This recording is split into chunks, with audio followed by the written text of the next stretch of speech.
6টি বছর আগে ইউটিউব দেখে এই ব্যবসাটি করার ইচ্ছা জাগে। তখন আমি ভেবেছিলাম অভিজ্ঞ কোনো ভাইদের কাছ থেকে পরামর্শ নিয়ে ব্যবসাটি পরিচালনা শুরু করব।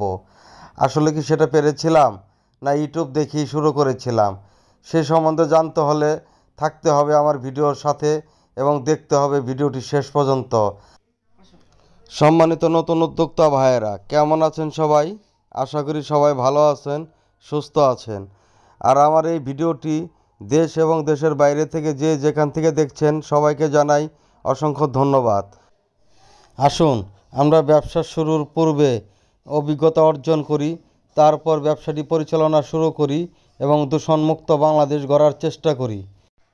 ইউটিউবের ভিডিও দেখতে দেখতে এত লাভ দেখে ফাইনাল সিদ্ধান্ত নিয়েছিলাম যে প্লাস্টিক রিসাইক্লিং ব্যবসাটি শুরু করব, যে কোনো কিছুর মূল্যের বিনিময়ে। নেমে পড়লাম একজন অভিজ্ঞ মানুষের খোঁজে। জানি না পাবো কি না, কিন্তু চেষ্টা অব্যাহত আছে। প্রতিনিয়তই খুঁজতে থাকি একজন ভালো অভিজ্ঞ মানুষ, যার কাছে আমি একটু সময় পাবো, একটু সুযোগ পাবো, একটু শেখার, যার কাছ থেকে আমি হাতে কলমে এই প্লাস্টিক রিসাইক্লিং ব্যবসাটি শিখতে পারবো, একটু ভালো সুপরামর্শ পাবো, কোথা থেকে এগুলোকে ক্রয় করব, কিভাবে এগুলোকে সেল করব, বিশ্বস্ত মাধ্যম কোথায় পাবো, আসলে ক্রয় তো করতে পারবো, সেল করব কোথায়, এ বিষয়ে প্রতিনিয়তই ধোঁয়াশার মধ্যে থাকতাম এবং টেনশনের মধ্যে থাকতাম। আসলে ক্রয় তো করতে পারবো, বিক্রি করব কোথায়, এটি নিয়ে আমার মনে হয় নতুন ভাই যারা আছে তাদের সবারই মাথায় একই টেনশন কাজ করে। এই বিজনেসের তথ্য সংগ্রহের জন্য সবার দ্বারে দ্বারে ঘুরেও আমি সেই কাঙ্ক্ষিত তথ্য সংগ্রহ করতে ব্যর্থ হই। অতঃপর নিজেই চিন্তা করি, এখন থেকে আমি নিজেই ব্যবসা শুরু করব, কারোর অভিজ্ঞতা প্রয়োজন পড়বে না, কারণ ব্যবসা শুরু করতে করতেই ব্যবসা শিখতে চাই এবং কেউ অভিজ্ঞতা নিয়ে পৃথিবীতে আসেনি। সেখান থেকেই আমার মনোবল তৈরি হয় এবং আমি চিন্তা করি যদি আমি ব্যবসা ভবিষ্যতে দাঁড় করাতে পারি এবং প্লাস্টিক রিসাইক্লিং ব্যবসাটি যদি আমি শুরু করতে পারি, আমি নতুনদের জন্য একটু সময় রাখবো। যারা প্লাস্টিক রিসাইক্লিং ব্যবসাটি শুরু করতে চাচ্ছেন এবং যারা শুরু করবে, তাদের পাশে থাকতে চাই প্রতিনিয়ত।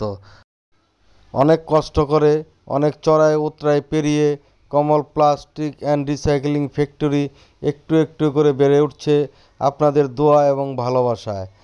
আর আমার কাছে অনেক ভাইয়েরা ফোন করে জানতে চান যে আমার ফ্যাক্টরিটি ভিজিট করা যাবে কি না। আসলে ভাই, আমি কি সব জানি?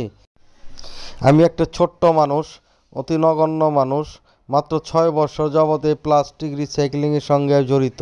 কারণ আমার দৃষ্টিতে মনে হয়েছে আমি যে সব কিছু জানি তা না। কারণ আমার মনে হয় আপনারা যে সমস্ত এলাকা থেকে ফোন দিচ্ছেন সেই সমস্ত এলাকাতে অনেক বড় বড় ফ্যাক্টরি আছে। বাংলাদেশের প্রত্যেকটি জেলাতে একাধিক ফ্যাক্টরি আছে, সেখান থেকে আপনারা সব তথ্য সংগ্রহ করে নিতে পারেন। যদি একান্তই কোনো তথ্য আপনারা না পেয়ে থাকেন, তাহলে আমার ফ্যাক্টরিতে আসতে পারেন, ভিজিট করতে পারেন যে কোনো মুহূর্তে। আমার দিক থেকে কোনো সমস্যা নেই। অতএব আপনারা আগে চেষ্টা করুন আপনার পার্শ্ববর্তী জেলা থেকে ভিজিট করার জন্য এবং তথ্য সংগ্রহ করার জন্য। নতুন ভাইদের উদ্দেশ্যে বলতে চাই, এই প্লাস্টিক রিসাইক্লিং বিজনেসটি নিঃসন্দেহে একটি অনেক ভালো বিজনেস এবং অনেক বড় বিজনেস। যে যত মনে চায় তত টাকা এখানে ইনভেস্ট করতে পারবেন। টাকা ইনভেস্টে কোনো সমস্যা নেই, যত খুশি ততটাই ইনভেস্ট করতে পারবেন। কিন্তু অল্প টাকা দিয়ে ব্যবসা পরিচালনা করা একটু কঠিনই হয়ে যায়। অতএব এখানে ভেবে চিন্তে ব্যবসাটি পরিচালনা শুরু করবেন এবং যার এলাকাতে যত বেশি বোতল সংগ্রহ করতে পারবেন সে তত বেশি এখান থেকে লাভবান হতে পারবেন। কোন জেলা থেকে আপনি ভিডিওটা দেখছেন এবং আপনার জেলাতে কী পরিমাণে বোতল পাওয়া যায় এবং বোতলের রেট কী, আশা করি কমেন্ট করবেন এবং কমেন্টের উত্তর দেওয়ার চেষ্টা করব। সম্মানিত নতুন উদ্যোক্তা ভাইয়েরা, যে কোনো প্রয়োজনে আমার হোয়াটসঅ্যাপ নাম্বারে যোগাযোগ করতে পারেন।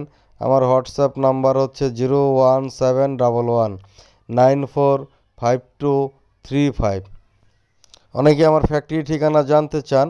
আমার ফ্যাক্টরি হচ্ছে ঢাকা জেলা, সাভার নামাবাজার, সাভার, ঢাকা। আপনাদের আরও তথ্য দিয়ে রাখি, আমি শুধু নর্মাল ওয়াশ করে থাকি। আমার ফ্যাক্টরিতে নর্মাল ওয়াশ হয় আর হাইড্রোলিক দিয়ে বোতল চাপ দেওয়া হয়। আমি দুইটা অপশনে ব্যবসা করে থাকি, খুব ছোট আকারে এবং নর্মাল পরিসরে। আমার এখানে কোনো কাস্টিক এবং ছোডা কোনো ব্যবহার হয় না। আমি নর্মাল পানিতে ওয়াশ করে থাকি। যদি কারোর প্রয়োজন হয় তাহলে নর্মাল ওয়াশের কাটিং নিতে পারেন। গ্রিন, হোয়াইট এবং ব্রাউন তিনটা আইটেম হয়।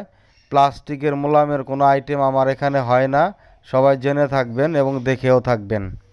ধন্যবাদ সবাইকে কষ্ট করে ভিডিওটি শেষ পর্যন্ত দেখার জন্য। আসসালামু আলাইকুম।